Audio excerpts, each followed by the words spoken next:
Hello students, today we start a small topic on the tax structure in India. Tax structure in majorly countries. Okay, so कोई भी अगर country होती है वो ये 3 model tax structure का adopt करती है: डायरेक्ट टैक्सेस, इनडायरेक्ट टैक्सेस।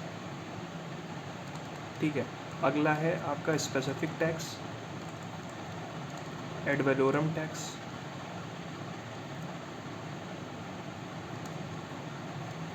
और तीसरा है स्पेसिफिकली आपका प्रोग्रेसिव और रिग्रेसिव टैक्स। ठीक है, तो ये मतलब कहीं ना कहीं कोई भी कंट्री हो, इन्हीं पार्ट में वो अपना टैक्स स्ट्रक्चर को इस प्रकार से अरेंज करती है कि इसी पार्ट में वो रहने की कोशिश करती है।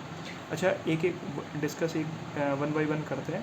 पहला अगर डायरेक्ट टैक्स देखते हैं और फिर इनडायरेक्ट टैक्स देखते हैं। डायरेक्ट टैक्स में ये होता है कि जिसके ऊपर इम्पोजिशन है और जिसको पे करना है वो कौन होता है? सिंगल एंटिटी होता है, सिंगल एंटिटी होता है। ठीक है, जबकि यहाँ पर आप इम्पोजिशन और पेड, ये यहाँ पर वर्ड है इम्पोजिशन से, और जिसको पे करना है वो क्या होते हैं? डिफरेंट होते हैं। तो ये बेसिक डिफरेंसेस है। यहाँ पर इसमें आप जीएसटी डाल सकते हो और वहाँ पर आप एग्जांपल में सोच सकते हो आपका इनकम टैक्स है।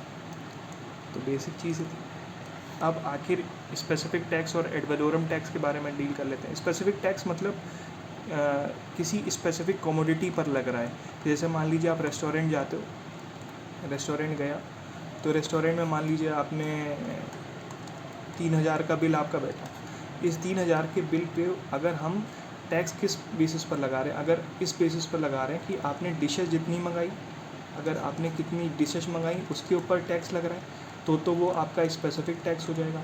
लेकिन अगर हम एड वैलोरम की, अगर हम इस बेसिस पर बात करें कि इस 3,000 रुपये पर ही टैक्स कुछ लगा रहे हैं, यानी इसकी वैल्यू पर लगा रहे रुपये, तो ये मेरा एड वैलोरम हो जाएगा। सिंपल है। अगर हम किसी स्पेसिफिक फ़ीचर पर लगा रहे हैं, ये कोई फ़ीचर है कि हमने इतनी डिशेज़ मंगाई तो उस बेसिस पर लग रहा है तो स्पेसिफिक है।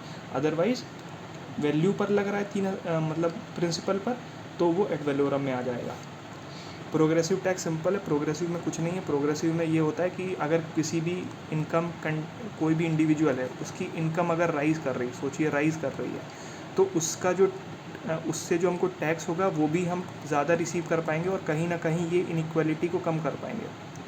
ठीक है, और इंडिया यही मॉडल को अडॉप्ट करता है, इंडिया यही ऑप्ट करता है। ठीक है, जबकि आप यहाँ पर अगर देखोगे कि इनकम कम हो रही है और टैक्स हम क्या कर रहे हैं? टैक्स भी कम ले रहे हैं। इनकम अगर सपोज़ करिए ज़्यादा भी हो रही, इनकम ज़्यादा हो रही है और टैक्स हम कम ले रहे हैं, तो क्या है ये? और इनइक्वालिटी बल्कि इनइक्वालिटी को हम यहाँ कहेंगे कम कर रहा है और यही इनइक्वालिटी को बढ़ा रहा है। और ये कोई भी कंट्री ऑप्ट नहीं करना चाहेगा। ये काहे कोई कंट्री ऑप्ट करेगा? ठीक है, यही बेसिकली डिस्कस करना था। Thank you.